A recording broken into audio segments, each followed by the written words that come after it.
Koren Kwankwasiya kuma tsohon ɗan takarar shugabancin ƙasa a jam'iyyar NNPP injiniya Dr. Rabi Musa Kwankwaso ya kai wa tsohon mai gidansa Olusegun Obasanjo ziyara.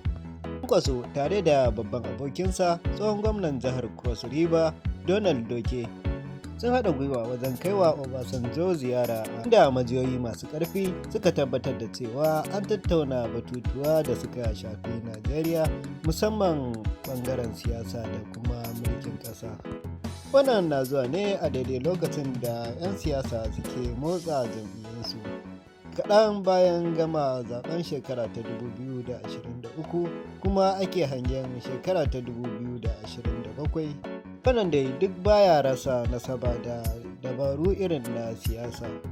Taron ya bayyana irin gudunmuwar da kowanne daga cikinsu yake bayarwa wajen ci gaban Najeriya da kuma neman goyon bayan kowa wajen gina sabuwar tafiya wacce za ta kawo mafita ga kowannensu a siyasance.